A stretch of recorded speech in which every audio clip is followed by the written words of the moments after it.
রবিবার আশুলিয়ার সব গার্মেন্টস খুলবে। কোথাও আন্দোলন হলে সেই কারখানা শ্রম আইনের ১৩(১) ধারা অনুযায়ী অনির্দিষ্টকালের জন্য বন্ধ করে দেওয়া হবে।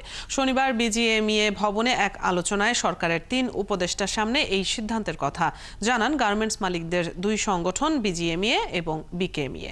জাহিদুল ইসলামের রিপোর্টে বিস্তারিত। গেল মাসে অন্তর্বর্তীকালীন সরকার দায়িত্ব নেওয়ার পরই বিভিন্ন দাবিতে উত্তাল হয়ে ওঠে আশুলিয়ার কিছু গার্মেন্টস কারখানা। আন্দোলনের নামে এসব কারখানা কখনো খুলেছে, আবার কখনো বন্ধ হচ্ছে। আইনশৃঙ্খলা রক্ষাকারী বাহিনীর সদস্যরা কাজ করলেও কোনো মতে নিয়ন্ত্রণে আনা যাচ্ছে না শ্রমিকদের।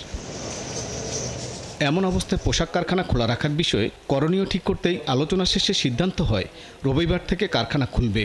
কোথাও আন্দোলন হলে সেই কারখানা শ্রম আইনের ১৩(১) ধারায় কাজ নেই, মজুরি নেই ভিত্তিতে অনির্দিষ্টকালের জন্য বন্ধ থাকবে। আশুলিয়াতে কালকে আমরা সবাই খুলবো। যদি কোনো কারণে কোনো ফ্যাক্টরি বন্ধ রাখে, আমাদের সেই ফ্যাক্টরিগুলিকে আমরা ১৩(১) বন্ধ দিয়ে ফেলা, আমাদের কোনো রাস্তা আমরা থাকবে না। অনুষ্ঠানে শ্রম ও কর্মসংস্থান উপদেষ্টা, শিল্প উপদেষ্টা এবং মৎস্য ও প্রাণী সম্পদ উপদেষ্টা বলেন, আন্দোলন নিয়ন্ত্রণে সরকার সব রকম ব্যবস্থা নেবে। আজকের এই আলোচনার উদ্দেশ্য জনশ্রমিকদের অধিকার রক্ষা হয়। আপনাদের ব্যবসাটা চলতে পারতে হবে, অবশ্যই চলতে পারতে হবে, এবং একই সঙ্গে শ্রমিকদের অধিকারও রক্ষা করতে হবে। আমরা যদি নিজের দেশকেও ভালোবাসি, আমাদের দেশের মানুষকে ভালোবাসি, তাহলে আমাদেরকে কিন্তু এই সেক্টরকে রক্ষা করতেই হবে, এখানে কোনো বিকল্প নেই। যেহেতু একটা নতুন সরকার এসেছে, একটা নতুন পরিবর্তন এসেছে, আমরা এসেছি, আমাদের উপর ভরসা রাখুন। আমরা খুব দ্রুত সময়ের মধ্যে আপনাদের যে ন্যায্য দাবিগুলো আছে সেগুলোকে কিভাবে সকল পক্ষের সাথে আলোচনার ভিত্তিতে সমাধান করা যায় সেটির ব্যবস্থা নেব। শ্রমিক নেতারা অভিযোগ করেন, অনেক সময় তাদের যৌক্তিক দাবি মালিকরা আমলে নেন না।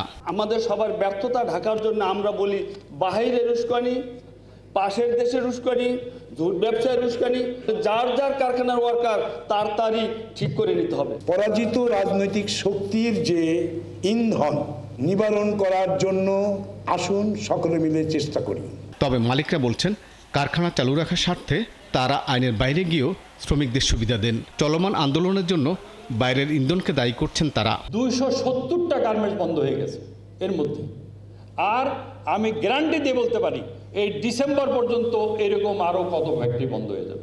অনেক অর্ডার কিন্তু ডেফার্ড হয়ে গেছে, অনেক অর্ডার অনেক ফ্যাক্টরি পাবে না। আইনশৃঙ্খলা রক্ষাকারী বাহিনীর পক্ষ থেকে কারখানা চালু রাখতে সর্বোচ্চ সহযোগিতার আশ্বাস দেওয়া হয়। তারপরেও আমরা কিন্তু কাজ করছি, দিন রাত। জাহিদুল ইসলাম, ৭১, ঢাকা।